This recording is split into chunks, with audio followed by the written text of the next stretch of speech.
महापुरुष फरमाते हैं कि इस दुनिया में हम कभी भी सुख शांति प्राप्त नहीं कर सकते।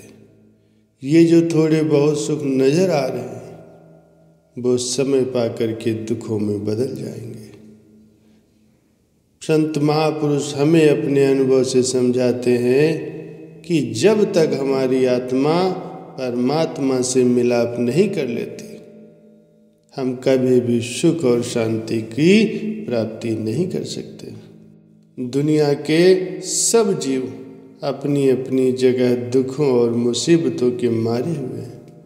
असली सुख और शांति उसी को है जिसने मालिक की भक्ति और प्यार का सहारा लिया हुआ। हम दुनिया के जीव उस परमात्मा को भूले बैठे, उसकी खोज नहीं करते, उसकी भक्ति की ओर हमारा ख्याल नहीं होता और दुनिया के पदार्थों में सुख और शांति ढूंढने की कोशिश करते हैं। हम सब का अनुभव है कि जितना हम उस परमात्मा को भूल करके सुख और शांति ढूंढ रहे हैं उतना ही ज़्यादा हम दुखी होते जा रहे हैं, क्योंकि जिन सांसारिक पदार्थों में हम सुख ढूंढ रहे हैं वो सब चीज़ें नाशवान हैं और उनका सुख भी केवल क्षण मात्र के लिए होता है। मालिक की भक्ति अत्यंत दुर्लभ है, इसकी महिमा बयान से बाहर है। हम सब दुनिया के जीव किसी न किसी के मोह में बंधे हुए हैं, किसी न किसी की भक्ति और पूजा जरूर कर रहे हैं।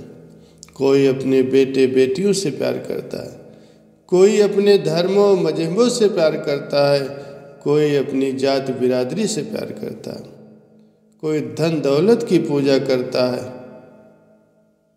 ये सांसारिक पदार्थ और संबंध प्यार के काबिल नहीं है, क्योंकि इनकी प्राप्ति और भक्ति हमें बार बार देह के बंधनों की ओर खींच लाती है। इसलिए महापुरुष बार बार भजन सिमरन पर जोर देते हैं। फरमाते हैं कि जितना भी ज़्यादा से ज़्यादा हो सके भजन सिमरन करो, क्योंकि यही एक सच्चा आधार है जिसके जरिए आत्मा परमात्मा से मिल सकती है। हमारा देह के बंधनों से छुटकारा हो सकता है। हमें अपने दिल को इतना साफ और सुंदर बना लेना है कि जब भी परमात्मा को आराम करने की इच्छा हो तो वो हमारे दिल रूपी मंदिर में आराम कर सके। इसके लिए अपने दिल से व्यर्थ नकारात्मक और बीती हुई बातों को निकाल देना चाहिए और ज़्यादा से ज़्यादा भजन सिमरन को वक्त देना चाहिए। एक बार की बात है, एक राजा ने ये फैसला किया कि वो प्रतिदिन 100 अंधे लोगों को खीर खिलाया करेगा। एक दिन खीर वाले दूध में सांप ने मुंह डाल दिया, दूध में विष डाल दी और उस जहरीली खीर को खा करके 100 के 100 अंधे व्यक्ति मर गए। ये देखकर राजा बहुत परेशान हुआ कि मुझे 100 आदमियों की हत्या का पाप लगेगा। राजा इस परेशानी की हालत में अपने राज्य को छोड़कर जंगलों में भक्ति करने के लिए चल पड़ा ताकि इस पाप की माफ़ी मिल सके। रास्ते में एक गांव आया। राजा ने चौपाल में बैठे लोगों से पूछा, क्या इस गांव में कोई भक्ति भाव वाला परिवार रहता है ताकि उसके घर रात काटी जा सके। चौपाल में बैठे लोगों ने बताया कि इस गांव में 2 भाई बहन रहते हैं जो खूब मालिक की बंदगी करते हैं, भजन करते हैं। राजा उनके घर रात को ठहर गया। सुबह जब राजा उठा तो लड़की सिमरन पर बैठी हुई थी। इससे पहले लड़की का रूटीन था कि वो प्रतिदिन सूर्य निकलने से पहले ही सिमरन भजन से उठ जाती थी और नाश्ता तैयार करती थी। लेकिन उस दिन वो लड़की बहुत देर तक सिमरन पर बैठी रही। जब लड़की सिमरन से उठी तो उसके भाई ने कहा कि बहन, तो आज इतना लेट उठी है, अपने घर मुसाफिर आया हुआ है, उसको नाश्ता करके दूर जाना है, तुझे सिमरन से जल्दी उठना चाहिए था। तो लड़की ने जवाब दिया कि भैया, ऊपर एक ऐसा मामला उलझा हुआ था, धर्मराज को किसी भारी उलझन की स्थिति पर फैसला लेना था और मैं वो फैसला सुनने के लिए रुक गई थी, इसीलिए देर तक सिमरन पर बैठी रही। तो उसके भाई ने पूछा, ऐसी क्या बात थी? तो लड़की ने बताया कि फला फला राज्य में उस राजा ने अंधे व्यक्तियों को खीर खिलाई, लेकिन सांप के दूध में विष डालने से 100 अंधे व्यक्ति मर गए। अब धर्मराज को ये समझ में नहीं आ रहा था कि अंधे व्यक्तियों की मौत की सजा राजा को दें, सांप को दें या दूध को खुला छोड़ने वाले रसोइयों को दें। इस बात को राजा भी सुन रहा था।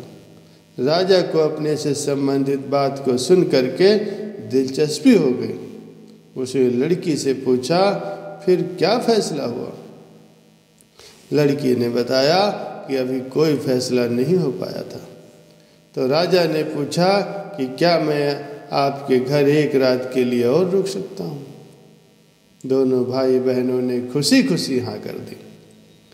राजा अगले दिन के लिए रुक गया, लेकिन चौपाल में बैठे हुए लोग दिन भर यही चर्चा करते रहे कि कल जो व्यक्ति हमारे गांव में एक रात रुकने के लिए आया था और कोई भक्ति भाव वाला परिवार पूछ रहा था, उसकी भक्ति का नाटक तो सामने ही आ गया।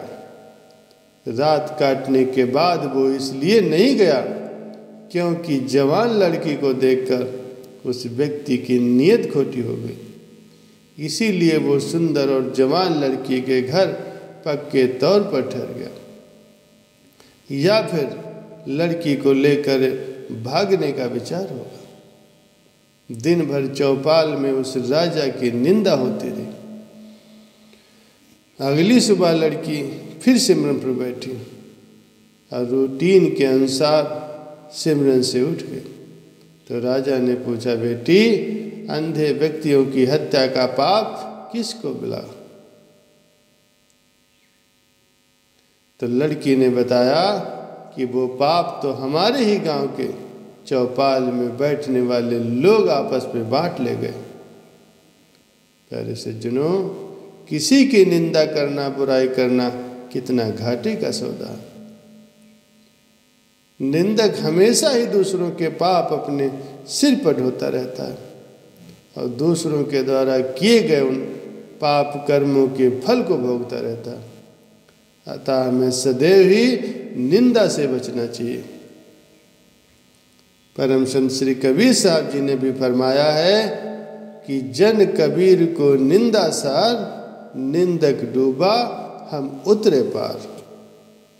संत महापुरुष अपने हर एक सत्संग में प्रभु के नाम और उसकी भक्ति के बारे में फरमाते हैं।